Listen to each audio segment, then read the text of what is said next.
Shabbat Shalom, everybody. This is Rav Shmuel with you today, Rabbi Stephen Epstein, Rav Shmuel ben Yehoshua. And this is my weekly Devar Torah. Hope you're doing well. We are starting to see the seasons change. We're going from summer to fall. And you know what that means. High holidays, they're right around the corner. In a sense, the high holidays have kind of started. And they start with the month of Elul. Dodi Li, Ani Li Dodi. It's kind of a love month in a way. We just had Av, which is very severe. We had Tisha B'Av, and prior to that, we had the 3 Haftarot of rebuke, and then we have 7 Haftarot of comfort because we've had the rebuke, and that leads us into our high holidays. So in Elul, we start reciting Psalm 27, the penitential psalm that we do morning and evening. God is my strength, who shall I fear?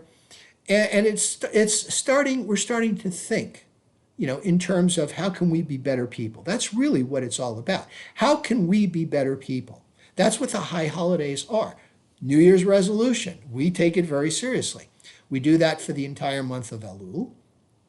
And on the Motzi Shabbat, which is when the Saturday evening, the evening that Shabbat leaves, the one before Rosh Hashanah, we have Slichot, which means basically, I'm sorry.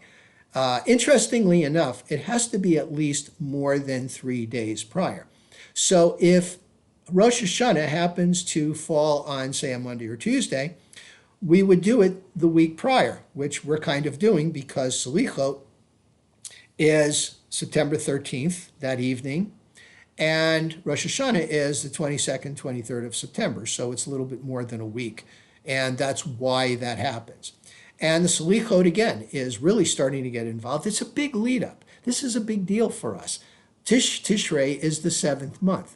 And 7 is the number of completion. It's the number of rest. Sheva, shave, sit, or rest. That's where it comes from, right? Even Shabbat comes from the word Sheva, 7. It's all related. And then we have our Rosh Hashanah, head of the year. We have our 10 days of awe when we're really, really considering it. And then we have Yom Kippur and Sukkot. You all know the drill. Atoning for sins really does not start or stop with the high holidays. We do this every day that's not Shabbat or a festival, because for those of you that know the weekday Amidah, the Tefillah, that's that standing prayer that we do. During the week, one of the prayers, and there's 19 of them, says, Salach li ki pashanu, machalanu ki pashanu, forgive me for I have erred, pardon me for I have sinned. We do that every day. So we as Jews are always aware of our shortcomings. We always take a look at who we are and what we do and how we treat people. Very important. God expects a lot of us. God expects us, we're the chosen people, which means we are chosen and we chose God. Let's not forget that. It's a two-way street. Not only did God choose us, but God chose us because we chose God. What happened when Moses got the 10 Commandments? We will do and we will hear. We committed before we even knew what we were getting into, seeing what God did with the signs and wonders of against Egypt to get us to go free. So God expects a lot of us and expects us to be examples of how to treat people, and that's basically what they do. Now, whether they accept it or not, that's on them. Just like you're supposed to apologize to people 3 times. And the sages say, take people with you so they see you apologize. And this way, if the person to whom you're apologizing does not accept your apology, well, then it's on them after the 3rd time, and you've done your thing. So, in terms of expected behavior, in our Parsha, Ki Tavo, when you come into the land, at the end of this is a dire warning called the Tochacha. Now, that probably sounds familiar because we experienced that earlier in Leviticus. And basically what it is we have some verses that says if you do what you're expected to do, which is perform the commandments, then life will be good. If you do not, then life will be pretty bad. And it will get worse if you continue to ignore the commandments. And it goes on and on and on. Why does it do that? Well, for those of us that are parents or have always been in charge of kids, how do we impress upon them the way to behave?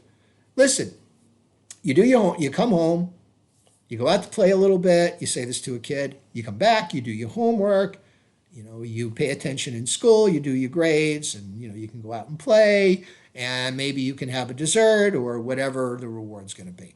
But if you don't listen to what I say, right?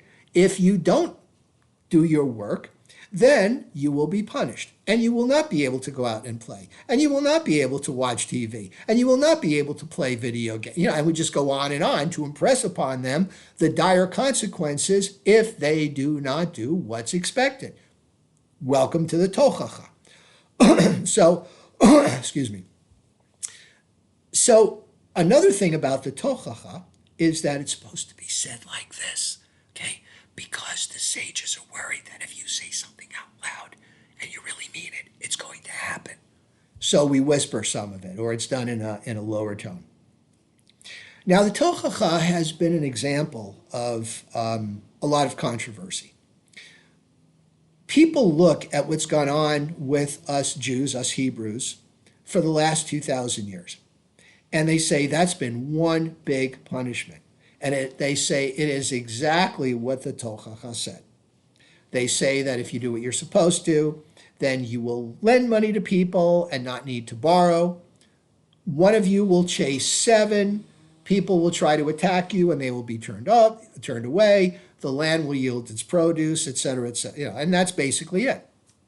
If you don't obey the commandments, and I hate to use the word obey, but that's basically what it is. If you don't perform the commandments, then the sky will be like copper, the ground will be like iron. In other words, no produce when you plant.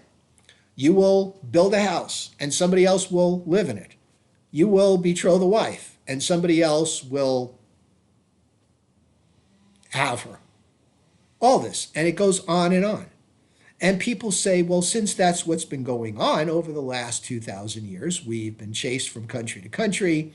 Our people have been either enslaved or persecuted and oppressed and used, and we lend money and we don't get it back. They kick us out of the country instead. There you go. There's the Tochacha. And why are we paying? Why do we have these consequences? Well, let's go back to the golden calf. I have a problem with that. I really do. A 2,000-year punishment for this one instance? What happened to the sons will not pay for what the parents have done? Now they say, I will visit, to the 3rd and 4th generation, if you don't perform the commandments. And basically what that means is that kids who are raised by parents that don't perform commandments, this is what they learn. And this is what they learn, and this is what they do. And it takes 3 or 4 commandments for a generation to finally wake up and say, wait a minute, this isn't right. Okay? Well, it's been a lot more than 3 or 4 generations, hasn't it? And are we still paying for this? I don't believe so. Some people say, well, we lost the temple. Okay, we lost the first temple to the Babylonians. We lost the second one to the Romans. Well, between the first and second, it was only, 80 years? Maybe 100? Something like that? And yet it's been 2,000 since we've had a temple, and it doesn't look like one's going to get built in the near term. Yeah, we think it might, but maybe it won't. Why? Haven't we endured enough oppression and persecution to warrant a temple? Is this what it is? I think it's something different. People say, why is God letting this happen? I say, why are people letting this happen? Maybe God's saying, this is your choice. But we've still survived and endured. So I don't buy that. I don't buy that this is all the Tochacha. I don't.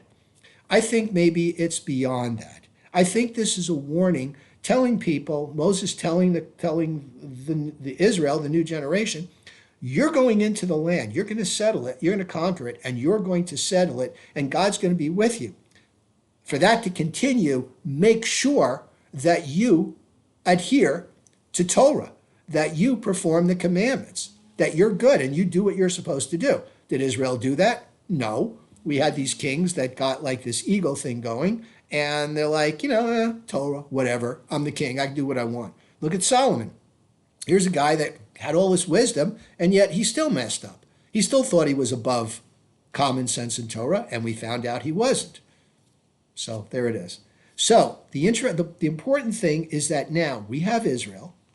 We are winning. Yeah, there's a lot of Jew hating and anti-Semitism out there, but you know what? We're prevailing, and we will prevail.